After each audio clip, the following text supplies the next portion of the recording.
नमस्कार, टीवी9 राजस्थान पर आज की इनसाइड स्टोरी के साथ मैं हूं भविष्य त्यागी। कहा जाता है कि इतिहास खुद को दोहराता जरूर है। क्या ये कहावत राजस्थान की राजनीति में आने वाले समय में सटीक साबित होती दिखाई देगी क्या? और ऐसा हम क्यों कह रहे हैं, ये आपको आगे इस वीडियो में बताएंगे। कहा जाता है कि सटीक राजनीतिक समीकरण वो होता है जिसमें हर एक व्यक्ति को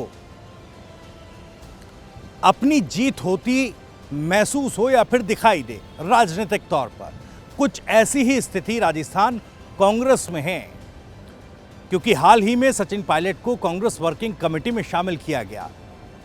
उनकी सियासी भूमिका को लेकर लगातार सवाल पूछे जा रहे थे, जिम्मेदारी को लेकर सवाल पूछे जा रहे थे।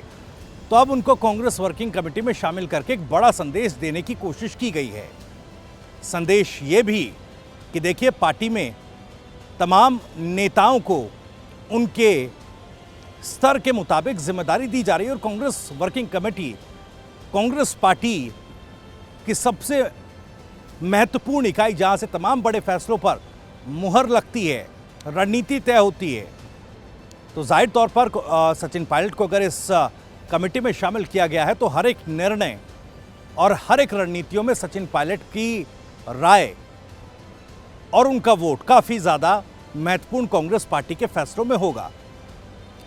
लेकिन दूसरी तरफ इसे ऐसा भी देखा जा रहा है, क्योंकि कई आकलन किए जा रहे हैं कि इससे राजस्थान की राजनीति पर क्या फर्क पड़ेगा। राजनीतिक पंडितों का मानना है कि देखिए, सचिन पायलट को राष्ट्रीय राजनीति में लाकर एक बार फिर से जो विवाद गहलोत और सचिन पायलट के बीच चल रहा था, जिस तरह की खींचतान थी, उसे सतह से बिल्कुल साफ कर दिया गया है, खत्म कर दिया गया है। दूसरी तरफ अशोक गहलोत साहब इस फैसले को लेकर काफी खुश शायद नजर आ रहे होंगे। लेकिन क्या सचिन पायलट इस फैसले से खुश हैं? हालांकि उन्होंने कांग्रेस के तमाम वरिष्ठ नेताओं को इसके लिए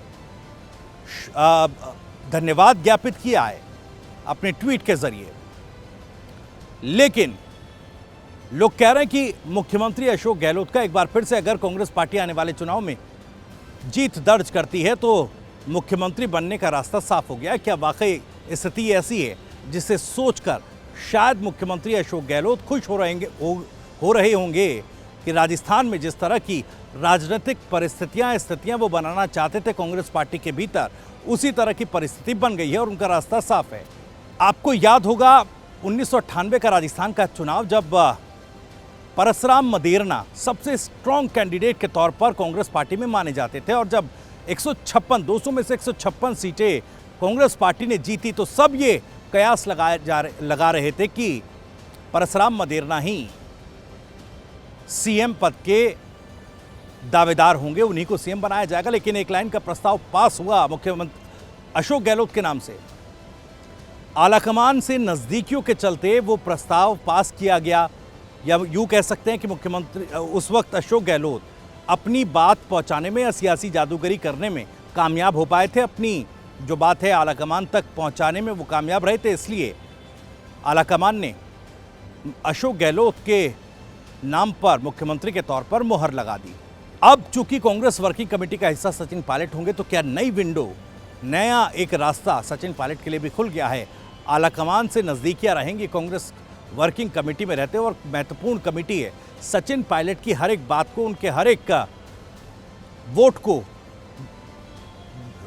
कहते हैं कि सुना जाएगा, उनकी बात को तरजीह दी जाएगी। तो ऐसे में क्या वो नजदीकियां बढ़ाकर फिर से 1998 जैसे ही जो इतिहास कांग्रेस पार्टी और राजस्थान के चुनावों में लिखा गया, वो इतिहास क्या दोहराते नजर आएंगे? ये एक बड़ा सवाल है, क्योंकि इस वक्त कांग्रेस पार्टी में जितने भी धड़े हैं वो ये महसूस कर रहे हैं कि उनकी जीत हुई है। अशोक गहलोत साहब खुश हैं, उनका रास्ता उन्हें साफ होता दिखाई दे रहा है। और सचिन पायलट, जिनके लिए कहा जा रहा था कि सारे रास्ते मुख्यमंत्री अशोक गहलोत ने अपनी जादूगरी से बंद कर दिए हैं, क्या वो रास्ते फिर से खुल गए हैं? दूसरा, अब बीजेपी की तरफ आते हैं। बीजेपी में क्या कुछ चल रहा है? दरअसल मध्य प्रदेश और छत्तीसगढ़, इस पर मैं बाद में आऊंगा, लेकिन सवाल क्या है वो आपको बता दूं। क्या राजस्थान में बीजेपी को उम्मीदवार ढूंढे नहीं मिल रहे हैं चुनावों के लिए, और इसीलिए क्या पार्टी अब सांसदों को अप्रोच कर रही है विधानसभा चुनाव लड़वाने के लिए। इस तरह की चर्चाएं चल रही हैं, कयास चल रहे हैं। एक मीडिया संस्थान ने तो इसको लेकर सांसदों से बातचीत भी की, इंटरव्यू भी किया और उनकी बातचीत भी सामने रखी है।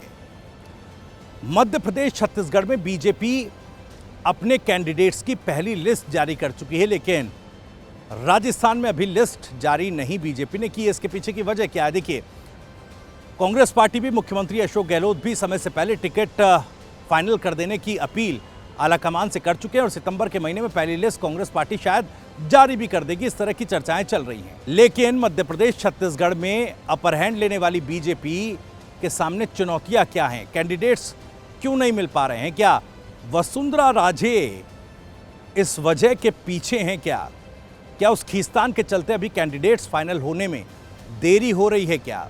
और इसी वजह से सांसदों को, क्योंकि कांग्रेस पार्टी भी विनिंग कैंडिडेट को टिकट देने की बात कह रही है, यानी मजबूती के साथ चुनाव लड़ा जाएगा और उतनी ही मजबूत कैंडिडेट बीजेपी को भी उतारने होंगे।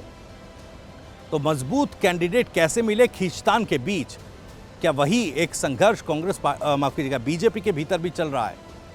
अब सांसदों को अप्रोच किया जा रहा, तो इसका मतलब तो यही है कि आखिर क्या वाकई उम्मीदवारों की कमी बीजेपी पार्टी में हो गई है क्या? अब ऐसे में इस चुनौती से कैसे पार पाएगी बीजेपी, ये भी अपने आप में एक बड़ा सवाल है। अब दोनों ही ये महत्वपूर्ण सवाल राजस्थान की राजनीति को प्रभावित कर रहे हैं और इन सवालों के जरिए कैसे राजस्थान में कांग्रेस पार्टी, सचिन पायलट, अशोक गहलोत और इधर वसुंधरा राजे और बीजेपी की राजनीति आगे बढ़ेगी, इस पर रहेगी हमारी नजर। खैर, आज इनसाइड स्टोरी में इतना ही। नमस्कार।